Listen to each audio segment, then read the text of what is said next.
तो हमास और हिजबुल्लाह के डबल खतरे को लेकर इजराइल में बहुत घबराहट है। इन दोनों ने अब ऐसे हमले करने शुरू कर दिए हैं जिसमें इजराइल बुरी तरह से फंसता हुआ नजर आ रहा है। लेकिन नेतन्याहू के सलाहकार इसे इजराइल के लिए मौत का फंदा बता रहे हैं। हालांकि इजराइल की बात करें तो इजराइल के पास अब दो विकल्प बचे हैं, या तो वो सीज फायर कर दे या फिर इस युद्ध को लंबे वक्त तक लड़ने के लिए तैयार रहे। लेकिन इजराइल सीज फायर करना नहीं चाहता। लेकिन सबसे बड़ा सवाल यह है कि लंबा युद्ध लड़ने के लिए उसके पास अब हथियारों की कमी भी होने लगी है और हमास अब इसी बात का फायदा भी उठाने लगा है।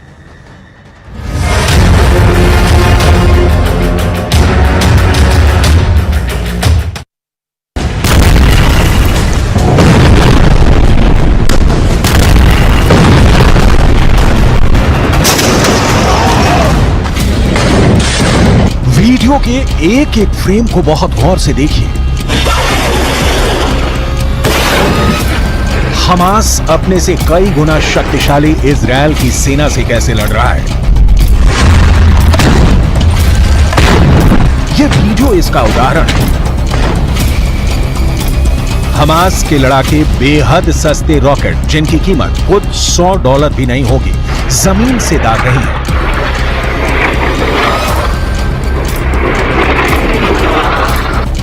इतना सस्ता और जुगाड़ का रॉकेट हमास ने तैयार किया है कि इजरायल भौंचक्का है। इन सस्ते से रॉकेट के लिए इजरायल को अपने लाखों डॉलर की मिसाइलें खर्च करनी पड़ रही है, क्योंकि गाजा की ओर से आया एक तिनका भी इजरायली डिफेंस के टारगेट पर है और वो इजरायल की सीमा में दाखिल हो उससे पहले नस्तो नाबूद किया जाना जरूरी है।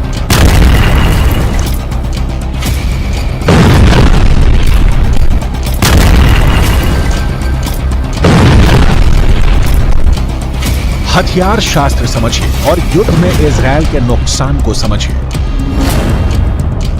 हमास का सस्ता रॉकेट, इजरायल की महंगी मिसाइल, कीमत $100 से $500, कीमत लाखों $।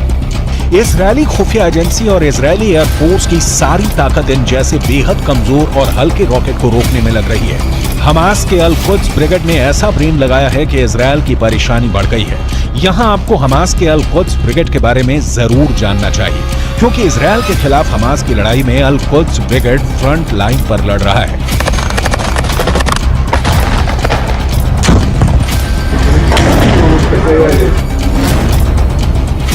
अल कुद्स ब्रिगेड गाजा में हमास के बाद नंबर 2 संगठन है। 1981 से यह संगठन फिलिस्तीन में इस्लामिक राज स्थापित करने के लिए इजरायल के साथ हिंसक जंग लड़ रहा है। अल कुद्स के टॉप लीडर का नाम है जियाद अल नाखल्ला।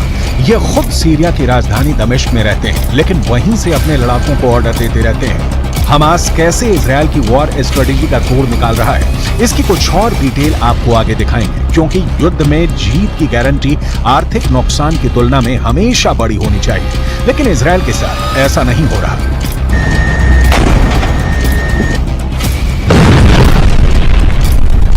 युद्ध में इजरायल को इतने बड़े पैमाने पर अपने संसाधनों और हथियारों का इस्तेमाल करना पड़ रहा है कि अमेरिका से अब इनकी सप्लाई शुरू हो गई है। ठीक यही किस्सा यूक्रेन में भी हुआ था। दरअसल यूक्रेन की सस्ती मिसाइलों के खिलाफ रूस को अपने करोड़ों डॉलर की मिसाइलों का इस्तेमाल करना पड़ रहा था। हमास के सस्ते रॉकेट के खिलाफ इजराइल अपने महंगे मिसाइलों का इस्तेमाल कर रहा है, यानी गाजा को जलाने की कीमत इजराइल को भुगतनी पड़ रही है।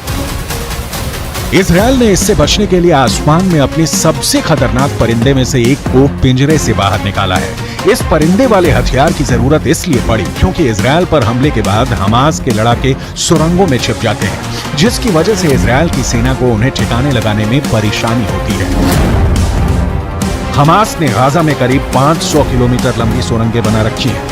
ये सुरंगें घनी आबादी वाले इलाकों से होकर गुजरती हैं और हमास के इन सुरंगों का था लगा पाना इजरायल की सेना के साथ वहां की खुफिया एजेंसी मोसाद के लिए भी चुनौती बन गया है। इजरायल की मीडिया के मुताबिक इसीलिए इजरायल ने अपने सबसे ताकतवर जासूसी ड्रोन एल्बिट हर्मेस 450 को गाजा में उतार दिया है, ताकि जमीन के नीचे बसी हमास की दुनिया का नक्शा निकाला जा सके और वहां छिपे हमास के एक एक लड़ाके को मौत के घाट उतारा जा सके। इजरायली मीडिया का दावा है कि यह जासूसी ड्रोन निगरानी के लिए बेहद कारगर है। इसे इतना ताकतवर माना जाता है कि यह पाताल में छिपे दुश्मन का भी पता लगा सकता है। इजरायल की मीडिया के मुताबिक ये ड्रोन एक बार में करीब 20 घंटे तक उड़ान भर सकता है। इसकी रेंज करीब 300 किलोमीटर तक बताई है। एल्बिट हर्मेस 450 ड्रोन करीब 170 किलोमीटर प्रति घंटे की रफ्तार से उड़ान भर सकता है और सबसे खास है इसका रेडार सिस्टम, जो जमीन के नीचे होने वाली हलचल का भी पता लगा सकता है, वो भी 18,000 फीट की ऊंचाई पर उड़ान भरते हुए। इजरायल के पास दुनिया की सबसे लेटेस्ट तकनीक वाले ड्रोन मौजूद हैं। इजरायल के पास हमास के खिलाफ लड़ने के लिए अभी बहुत से हथियार भी हैं, जिनका इस्तेमाल इजरायल युद्ध जारी रहा तो जरूर कर सकता है। दूसरी ओर ड्रोन के स्तर पर हमास भी कमजोर नहीं है। कामिकाज़े ड्रोन टेक्नोलॉजी को ईरान के जरिए हमास के आतंकवादियों तक पहुंचाया गया है।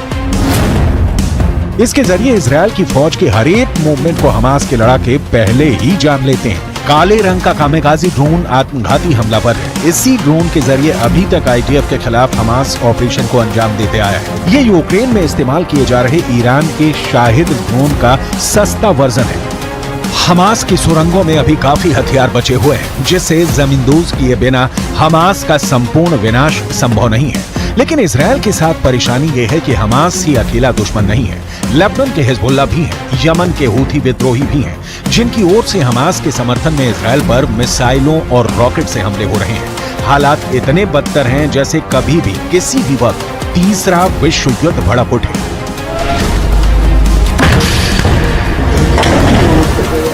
यमन के हूथी विद्रोहियों ने फिर इजरायल को निशाना बनाने की कोशिश की है।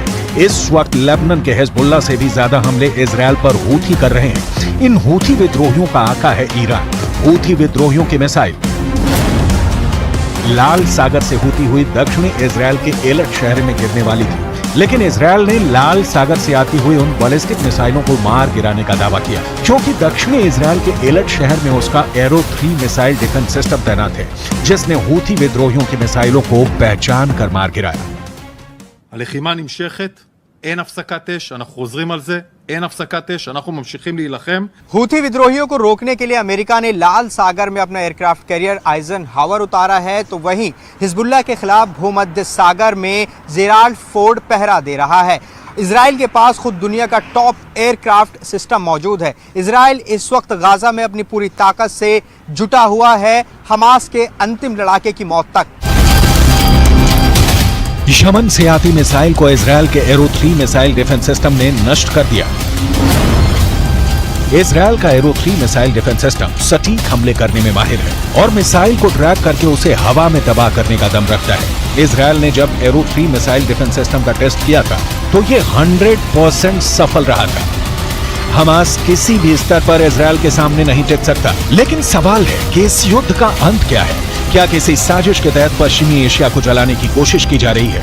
क्योंकि इस वक्त जो साफ दिख रहा है वो ये कि गाजा की आग में आम फिलिस्तीनी मर रहे हैं, लेकिन उस आग में कई दूसरे देश हाथ सेक रहे हैं। दरअसल रूस, ईरान और चीन ये तीनों नहीं चाहते कि माहौल शांत हो, क्योंकि इन तीनों देशों को पता है कि पश्चिम एशिया उनके दुश्मन अमेरिका की कमजोर कड़ी है और इजरायल की वजह से अमेरिका दुनिया में अलग थलग पड़ता जा रहा है, क्योंकि गाजा में जो कुछ हो रहा है उसके लिए अमेरिका को भी जिम्मेदार ठहराया जा रहा है। ये तीनों देश इसका फायदा उठाना चाहते हैं और इसीलिए पश्चिम एशिया के मुस्लिम देशों को अमेरिका के खिलाफ इन लोगों ने खड़ा करना शुरू कर दिया। पश्चिम एशिया के मुस्लिम देशों की संख्या अच्छी खासी है। अगर रूस, ईरान और चीन को Iraq, Jordan, Kuwait, Lebanon, Oman, फिलिस्तीन, कतर, सऊदी अरब, सीरिया, तुर्की, संयुक्त अरब अमीरात और यमन जैसे देशों का साथ मिल गया तो फिर पूरी बाजी ही पलट सकती है। इन सारे देशों के बीच इजरायल अमेरिका के खिलाफ एक होने की ताकत उस लेवल पर कभी नहीं रही, जैसा कि दावा किया जाता रहा है। संयुक्त अरब अमीरात और ईरान के बीच भी सुलगते मुद्दे हैं। 22 देशों का अरब संगठन शब्दों का खेल खेल रहा है। फिलिस्तीन में मानवीय मदद के नाम पर कुछ ट्रकों को भेजे जाने के अलावा इन देशों ने कोई कदम नहीं उठाया। ईरान के राष्ट्रपति इब्राहिम रईसी अपने शब्दों से ही परमाणु युद्ध छेड़ते रहे हैं। जमीन पर उनका एक भी शब्द सही नहीं उतरा है। युद्ध में कमजोर का मारा जाना तय है और हमास इजरायल से बहुत बहुत बहुत कमजोर है। लिहाजा गाजा जल रहा है। धू कब तक चलेगा कोई नहीं जानता।